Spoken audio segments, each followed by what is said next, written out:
ஒரு எக்ஸ்கியூஸ் தாங்க இந்த முறை நீ அவர் எப்படி கதைக்க மாட்டார், உங்களோட சாப்பாடு கேட்க மாட்டார், வெள்ளப்பட்ட வழி தான் வந்தார்கள் இல்லையா சார். என்ன ஹஸ்பண்ட் கஷ்டப்பட்டு கூலி வேலை செய்தாரு.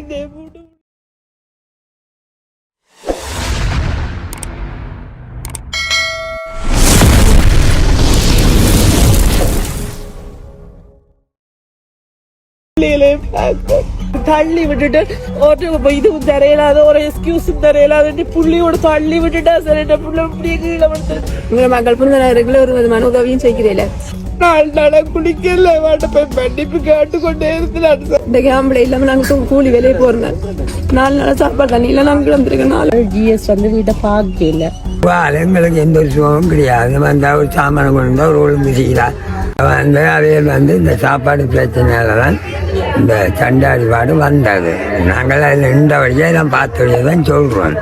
சரி, மற்றும்படி இவன் ஒரு பொதுமக்களை ஒரு மதிக்கிறேன். மற்ற இந்த சாமான்கள் வந்தால் ஒரு சீரியலில் ஒன்றும் இல்லை. என்ன வந்த சிலமையெல்லாம் திரும்பி போயிருக்கு. மற்றது அவளை எங்களுக்கு எந்த ஒரு பிரச்சனை சண்டை ஒரு பதிவுகளுக்கு போனால் ஒரு டிஆர் ஆஃபீஸுக்கு போனால் ஒரு வயசானாக்கள் ஒரு கட்டுமானம் வெளிக்கால பேர் அதில் கீழரும் எனக்கு இது பிடிக்காது சொன்னால் என்னையே பேசினவா, சரி என்னையவா பேசியிருக்கிறா. அப்போ நான் சரி என்று போட்டு கொடுத்த குடும்ப காட்டு போனால் அது வெளியிலான்னு எழுதி ஓட்டுவோம். பாம்பந்து எடுக்கலாம், அது மீது வரக்கூடாது ரெண்டெல்லாம் சொல்கிறேன். மற்ற இந்த எங்களுக்கு பொறுத்தவரை இந்த எங்களுக்கு எந்த ஒரு சுகமும் கிடையாது. வந்தால் ஒரு சாமானம் கொண்டு வந்தால் ஒரு ஒழுங்கு செய்யலாம். ஒரு வயோதிகாக்கள் ஒரு இயலாதாக்களுக்கு ஒரு தெரிஞ்சு அந்த சாமானெல்லாம் கொடுக்கணும். அப்படி ஒன்றும் நிறைய கொடுக்க இல்லை. சரியா, இப்போ வந்த ஜனங்கள்லாம் அடிபட்டு கொஞ்சம் தெரிஞ்சு போயிருக்கு, கொஞ்சம் தெரிஞ்சு இருக்கிறியா. அப்படி இப்போ இப்போ வந்து பதிவு எடுக்கிறீங்க டிவிலேருந்து தான் எடுக்க. நான் நான் என்னாலே அப்போ நின்று தான் நடக்கிற பிரச்சனை. எந்த பிரச்சனாலும் வேலை மக்களை மரும வீட்டு வேலை கொஞ்சாதவளை கண்டிக்காதவளை பார்க்கவும்.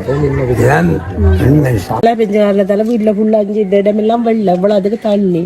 எனக்கு 3 பிள்ளைகள். அப்போ நாங்கள் ஜிஎஸ் வந்து வீட்டை பார்க்கல. கிராம சபையில இருந்து எங்கட வீட்டை வந்து தண்ணி என்று சொல்லி வந்து பார்க்கல. அப்போ வந்து பாருங்க மிஸ் சொல்லி கேட்டதுக்கு அவன் சொன்னா நீங்க கைக்குளம் ஸ்கூல்ல வந்து இருங்கோண்டு. நாங்கள் பின்ன 3 பிள்ளைகளோட கைக்குளம் ஸ்கூல்ல இருந்தாங்க. நானும் என் கணவரும் 3 பிள்ளைகளும் இருந்தாங்க. 3 பேர்ல இருக்கீங்களா அங்கே எனக்கு பதியே இல்லை. 15 இந்த ஒரு சாப்பாடும் தரையில்லை. அப்போ இந்த பிரைவேட்டா கட்சிக்காரர் சாஜியால் கூட இந்த சாப்பாடுகள்லாம் நாங்கள் வாங்கி சாப்பிட்டு கொண்டு வந்து நாங்கள் 4 3 பிள்ளைகளும் ஹஸ்பண்டும். அப்போ ஒரு நாள் அந்த மதிய சாப்பாடு இவையை கொண்டு வந்து கொடுக்கல. சாப்பாடு இதுவும் முறையில் 12:30 1 மணி ஆச்சு. அப்போ பிள்ளைகள் பசியில் அழுதுகள். அப்போ என் ஹஸ்பண்ட் வந்து பிள்ளைகள் பசியில் அழுதுன்னு ஜிஎஸ் சாப்பாடு கொடுத்து கொண்டு இருந்தவர். அப்போ ஜிஎஸ் சாப்பாடு கொடுப்போம்ட்டு சாப்பாடை வச்சு கொண்டிருக்கேன். நாங்கள் போய் நாங்கள் மிஸ் எங்கள் ஹஸ்பண்ட் கிட்ட மிஸ் பிள்ளைகளுக்கு சாப்பாடு கொடுங்கோண்டு. அப்போ எங்களோட தம்பி வாட ஹஸ்பண்ட் அவரும் சின்ன பிள்ளைகள் வயசான அம்மாக்களை சாப்பாடு விடுங்கோண்டு கேட்டதுக்கு சாப்பாடு விடும் தரையில் அது பதிவு இல்லை உங்களோட பேர் நீங்கள் பள்ளிக்கூடத்தில் இருந்தாலும் உங்களை சாப்பாடு தெரியுதா வெளியில் போங்கோண்டு பேசினவா. அப்போ வேறு ஒரு ஊத்த வார்த்தையோ ஜிஎஸோட எங்களுக்கு எந்த ஒரு கோபதாபம் அவங்களுக்கு ஒரு மேக்சிமம் 4 மாதம் தான் நம்ம தெரியும். மற்றபடி யாருன்னே எங்களுக்கு தெரியாது. அப்ப அவ வந்து இவர் சொன்னார் மிஸ் இந்த பிள்ளைக்கு சாப்பாடு உடுக்கல 3 பிள்ளைகளுக்கும் குடுங்க வேணா வெஞ்சு தானே இருக்கணும்னு சொன்னதுக்கு இல்ல தரமாட்டோம்னு சொல்லி சொன்ன. அப்புறம் வாயானதான் சார் கதைச்சவர் குடுங்க வேணா அப்படின்னு கொஞ்சம் உரத்து வாயானதான் கதைச்சதுன்னு சொல்லணும். பொய் சொல்லக்கூடாது. பிள்ளைகளை வச்சு வேணும் கதைச்சது. மற்றபடி எதுவுமே கதைக்கல. அப்பாவே என்ன செஞ்சலாம் உடனே போய் போலீஸ்ல கம்ப்ளைண்ட் பண்ணியிருக்கிறோம். எங்களுக்கு அது தெரியாது. ஞாயிற்றுக்கிழமை போலீஸ்காரர் வந்து எங்களுக்கு ஏன்றி தோணுது அந்த பெண்கள பிள்ளை இல்லை தானே. அப்ப நாங்களும் எங்க ஹாஸ்பிட்டல் கூட்டிக் கொண்டு போலீஸ் ஸ்டேஷன் 10 மணிக்கு சார் போன் நடந்த கை குளத்தியோட 10 மணிக்கு போயிட்டீங்க. போலீஸ் மாத்தியா சொன்னேன் இல்லைங்கோ நான் ஜிஎஸ்எம்மா கால் பண்றேன்ட்டு.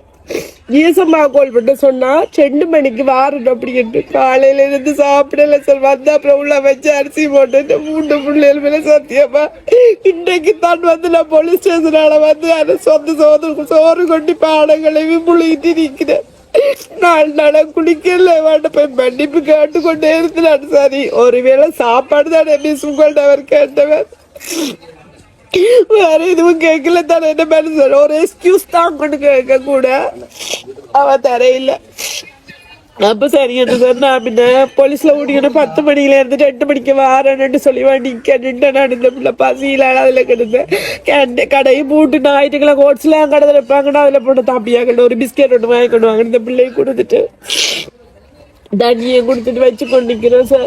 ஒரு 2:30 போல எடுத்து அவங்க போலீஸ் பாத்தியா பார்த்துட்டு சரி இந்த சின்ன பாபாவோட நிற்குதுன்னுட்டு கால் பண்ணி கேட்க நீங்க சட்ட நடவடிக்கை எடுங்கோ அவ சொல்லிட்டு அப்ப சரி என்ன அவர் கூப்பிட்டு வாங்க நீங்க ஒரு எக்ஸ்கியூஸ் திருப்பி இருக்கா போய் கேளுங்கோ அவ வேணும் சொன்னதுக்கு சார். திருப்பி நான் அங்க போலீஸ் ஸ்டேஷன்ல இருந்து கேட்க ஸ்கூலுக்கு வந்து மிஸ் பிள்ளை நித்திரியா போயிட்டுது ஒரு எக்ஸ்கியூஸ் தாங்க இந்த முறை நீங்க மறுபடி கதைக்க மாட்டார் உங்கள்ட்ட சாப்பாடு கேட்க மாட்டார் நான் வெள்ள பண்ண வழிதான் வந்தார்கள் இல்லையா சார்.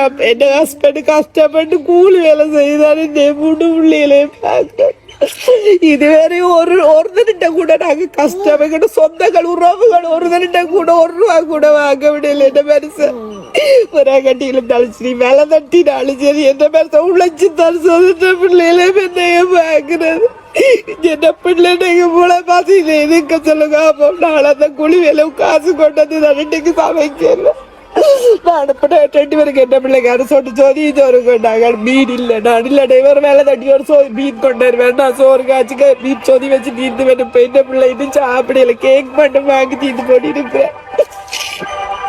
அப்ப அவன் அப்படி தள்ளி விட்டுட்டு ஒரு இதுவும் தெரியலாத ஒரு எக்ஸ்கியூஸும் தெரியலாத புள்ளியோட தள்ளி விட்டுட்டா சரி என்ன புள்ள அப்படியே கீழே விடுத்து நான் முதல் பிள்ளைய தான் அப்படி தூக்கிட்டேன்.